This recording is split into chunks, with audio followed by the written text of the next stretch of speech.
اسرائیل کے پاس وافر پانی کیوں ہے؟ مڈل ایسٹ یعنی مشرق وسطی کا ریجن اس وقت پانی کی شدید کمی کے مسائل سے دوچار ہے، لیکن اس ریجن میں اسرائیل ایک ایسا ملک ہے جو اس مسئلے سے بالکل بھی دوچار نہیں، بلکہ واٹر سرپلس ہے اور دوسرے ممالک کو صاف پانی فروخت بھی کر رہا ہے۔ نہ صرف پانی فروخت کر رہا ہے، بلکہ پانی کی شدید کمی والے اس ریجن میں ایک زرعی ملک بھی ہے۔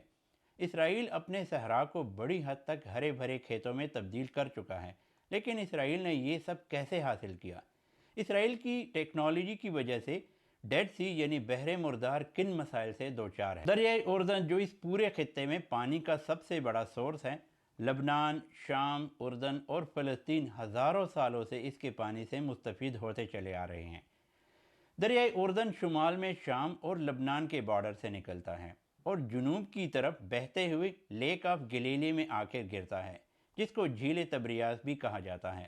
دوستو، اپنے منبع سے لیک آف تبریاس تک کا دریا اپر جارڈن دریا کہلاتا ہے۔ لیک آف تبریاس سے لوئر جارڈن دریا شروع ہوتا ہے، جو جنوب کی طرف بہتا ہوا ڈیڈ سی یعنی بحر مردار میں جا کر گرتا ہے، اور یہی دریا ڈیڈ سی کا مین انفلو بھی ہے۔ دوستو، یہ بھی یاد رہے کہ ڈیڈ سی کا آؤٹ فلو کوئی نہیں ہے، اور اس کا پانی باقی سمندروں کے پانی سے 10 گنا زیادہ نمکین ہے۔ اس کے علاوہ یہ اس وقت ہماری دنیا کا سب سے کم نقطہ بھی ہے، جو سطح سمندر سے 420 میٹر نیچے ہے۔ اسرائیل نے کیا اقدامات کیے؟ 1948 میں جب اسٹیٹ آف اسرائیل وجود میں آئی، اس وقت دنیا بھر سے یہودی ہجرت کر کے اس نئی یہودی اسٹیٹ میں آ کر آباد ہو رہے تھے، لیکن مشرق وسطی جیسے کہ میں نے آپ کو بتایا کہ پانی کی کمی کا شکار تھا، تو اس وقت اسرائیلی حکومت نے ملک کی زرعی اور گھریلو پانی کی ضروریات کو پورا کرنے کے لیے ایک انتہائی بڑے پروجیکٹ نیشنل واٹر کیریئر پر کام کرنا شروع کر دیا تھا۔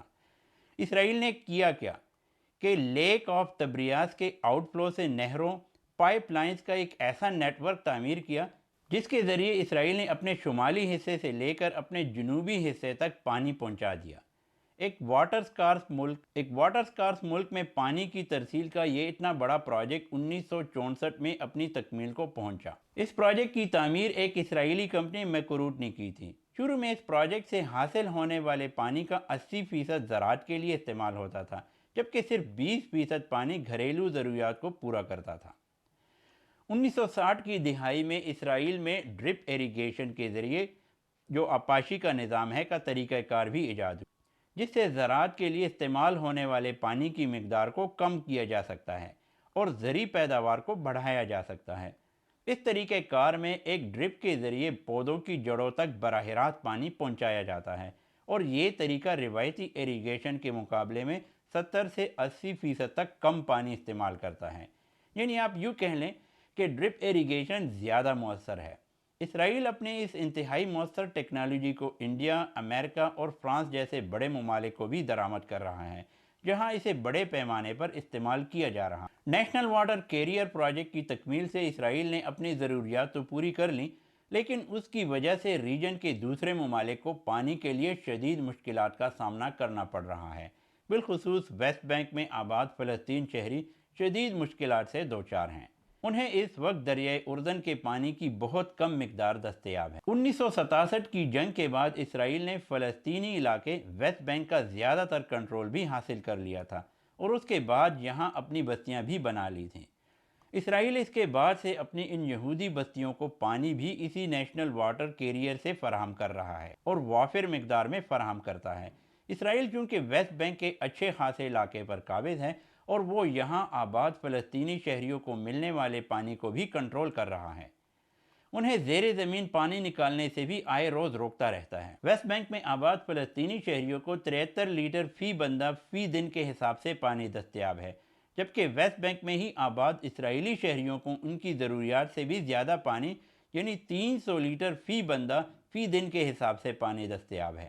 ڈیڈ سی کو کیا ہوا؟ اسرائیل چونکہ دریائے اردن کے 2/3 پانی کو کنٹرول کرتا ہے اور اس سے اپنی زمین کو سیراب کرتا ہے، تو اس کا نتیجہ یہ ہوا کہ پچھلی 6 دہائیوں سے لوئر اردن ندی میں پانی کی مقدار انتہائی کم ہو چکی ہے۔ اس کا اندازہ آپ اس بات سے لگا لیں کہ لوئر اردن ندی سے پہلے 1.3 بلین کیوبک میٹر سالانہ پانی ڈیڈ سی یعنی بحر مردار میں گرتا تھا، جو اب کم ہو کر صرف 200 سے 300 ملین کیوبک میٹر سالانہ تک رہ گیا ہے۔